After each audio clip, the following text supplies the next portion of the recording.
आमर पूजितिया करिथिबार मां माने कमिटी मिसी कर किसी टंका अर्पण कले माला साहित्य तांकर सदा सर्वदा श्री राधा कृष्ण मंगलमय करंतु बोल आनंद एकबार ए ग्रामवासी कर मध्य मंगल हो एकबार हरि हरि बोल कह 2 नंबर लिखले आज्ञा महाभारत युद्ध रे किए प्रथम अस्त्र चलाई थिले कहा को प्रथमे अस्त्र बाजी थिला एवं किए मरी थिले महाभारत युद्ध तो हला जे पहला करी के न मार लागला बोलुछन आज्ञा आ के पहला मरी थिला के मोलार के मारलार केंता करे मला महाभारत के महाभारत हिसाब ने माने तुम सांटा करी के धर तो बिना सुन सुजन देना मन हो महाभारत अछि प्रमाण सुन सुजन देना मन हो महाभारत अछि प्रमाण बुझाई कहूची तते सुनल महाभारत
पंच पांडव संगे दुर्योधन दुशासन केभी भी मिसी कर नहीं रहे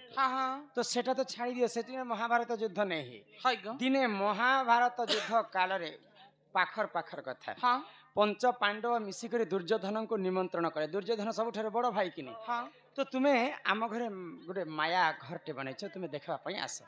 तो जेते बेले दुर्योधन पहुंची छन देखी देले जे हीरा नीरा मोती माणिक्य ऐश्वर्य संपत्ति भरी छे कुबेर घर संगे समान कुबेर भंडार संगे तो एंता चालू चालू चालू चालू पानी के देखबे जे दर्पण लेखे आईना के देखबे जे निजर फोटो दिसुथिबा इते सुंदर जो घर पंच पांडव केंता मिलला जेंता मार्बल लगै थिले जेगो एती मेद बहु छे बलबू मात्रटा सुखा मार्बल तो सही समय इटा पानी नहीं से बोले दुर्योधन एंता माया घर के पसी गए एंता भासी गले पानी रे बोले पानी के सजे दिथिले फूल झाड़ जे बने लक्ष्मी पा बजा दिसु छे आर से सुखाटा जे पेन बार दिसु छे पेन जे सुखा तो दुर्योधन जेते बेले पानी रे पड़ी जाई छन द्रौपदी हंसी देले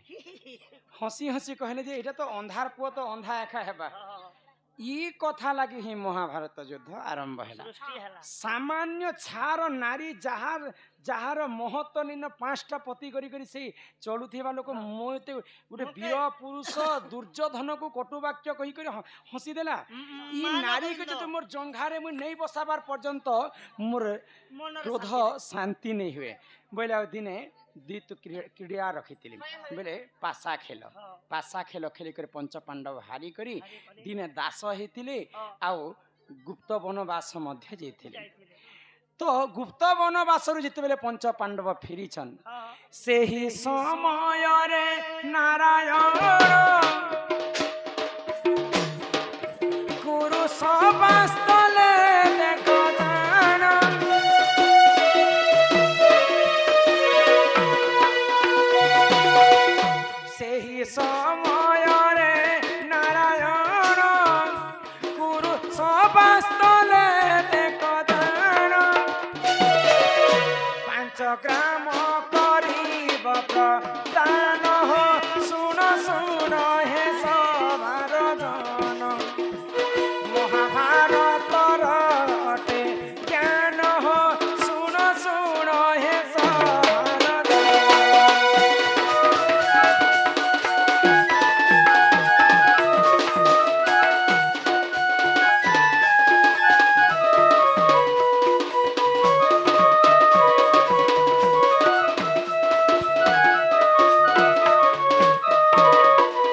ତ ବନବାସନ ଯେତେବେଳେ ବିରାଟ ରାଜା ଘରକୁ ଫେରିଛନ୍ ହଁ ହଁ ତ ଭଗବାନ ଶ୍ରୀକୃଷ୍ଣ ପାଣ୍ଡବ ପକ୍ଷରୁ ଦୁର୍ଯ୍ୟୋଧନଙ୍କୁ କହିଲେ ଯେ ତୁମେ 5ଟା ଗାଁ ତାଙ୍କୁ ଦେଇଦିଅ। ତ ଦୁର୍ଯ୍ୟୋଧନ କହିଲେ ବିନା ଅସ୍ତ୍ର ଶସ୍ତ୍ର ବିନା ଯୁଦ୍ଧରେ ମୁଁ ତାଙ୍କୁ ଜାଗା ଦେଇ ନେପାରେ। ହାଇ গো ତ ସେଇ ସମୟରୁ ମହାଭାରତ ଯୁଦ୍ଧ ଆରମ୍ଭ ହଁ ହେଲା। ହଁ ତ ମହାଭାରତ ଯୁଦ୍ଧ ସର୍ବପ୍ରଥମେ କିଏ ଅସ୍ତ୍ର ପ୍ରୟୋଗ କରିଥିଲା ଆଉ କିଏ ସର୍ବପ୍ରଥମେ ମରିଥିଲେ ହଁ ଏଇଟା ଥିଲା ଆଜ୍ଞା ମାନଙ୍କର କଥା। କଥା ନନିହ ও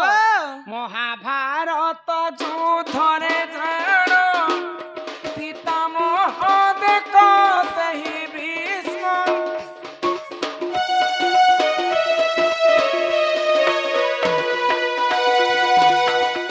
ମହାଭାରତ ଯୁଦ୍ଧରେ ଝାଣ ପିତାମହ ଦେଖ ସେହି ଭୀଷ୍ମ ଶଙ୍ଖ କରିଲେ ସେହି ବାଦନ ଅସ୍ତ୍ର ଶସ୍ତ୍ର କଲେ ଆରୋହଣ ଶୁଣ ସୁଜନେ ଦେଇର ମନ ବେଦ ପୁରାଣର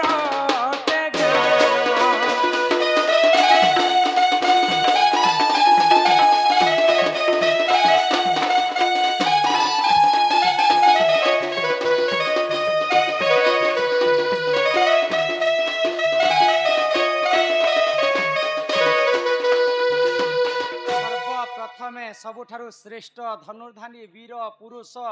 ଯିଏକି ନିଜର ବାପା ପାଇଁ ତ୍ୟାଗ କରିଦେଲେ ଧନ ସମ୍ପତ୍ତି ଲୋଭ ମିଛ ମାୟା କିଛି ନେଇ କହିବାର ଲୋକ ପିତାମହ ଭୀଷ୍ମ ହଁ ହଁ ଶଙ୍ଖ ସର୍ବପ୍ରଥମେ ଫୁଙ୍କିଥିଲେ ହାଇ ଆଉ ସେ ସର୍ବପ୍ରଥମେ ଧନୁ ବର୍ଷା କରିଥିଲେ। ହଁ ହଁ ତ ତାପରେ ଏଇଟା ତ ଧନୁ ଉଠାବାର କଥା ପଡିଲା ପଡିଲା। ଅସ୍ତ୍ର କିଏ ପହଲା ଚଳାଇଥିଲେ ପିତାମହ ଭୀଷ୍ମ। ହାଇ গো ତ କିଏ ପ୍ରଥମେ ମହାଭାରତ ଯୁଦ୍ଧ କାଳରେ ମରିଥିଲେ ହଁ ନନିଲ ও ବିରାଟ ରାଜା ସେ ହୁଜେ ଜାଣ ଗୁରୁ ଦ୍ରୋଣାଚାର୍ଯ୍ୟ ହସ୍ତେ ପୁଣ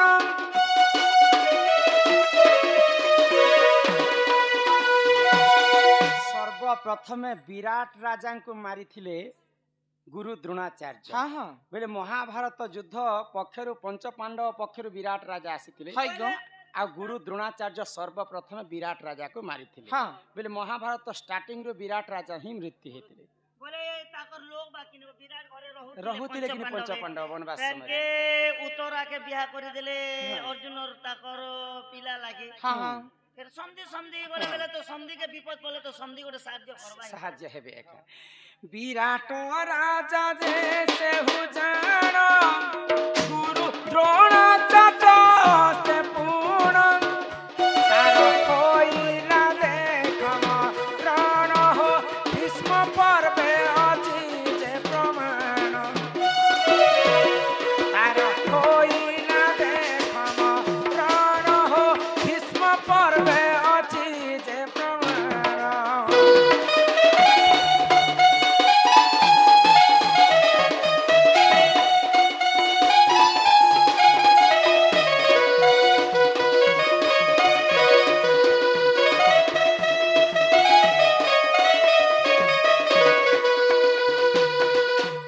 ତ ପହଲା ଅସ୍ତ୍ର ଶସ୍ତ୍ର ଉଠେଇଥିଲେ ପିତାମହ ଭୀଷ୍ମ। ହଁ ପ୍ରଥମରେ ମୃତ୍ୟୁ ହେଇଥିଲେ ଗୁରୁ ଦ୍ରୋଣାଚାର୍ଯ୍ୟଙ୍କର ହସ୍ତରେ ବିରାଟ ରାଜା। ନନିର ଏଇଟା ଭୀଷ୍ମ ପର୍ବ ମହାଭାରତର କେତେଟା ପର୍ବ ଥିସି 18ଟା ପର୍ବ। ରାମାୟଣରେ କେତେଟା କାଣ୍ଡ ଥିସି ଆଉ ଭାଗବତରେ କେତେଟା ସ୍କନ୍ଦ ଥିସି ସେ ମଧ୍ୟରୁ ଭୀଷ୍ମ ପର୍ବ ପୁରାଣରେ ପ୍ରମାଣ ଅଛି। ଏ ସୁରନନି ও ଆମର ମା ଜଣେ 100 ଟଙ୍କା ପ୍ରଦାନ କଲେ ହଁ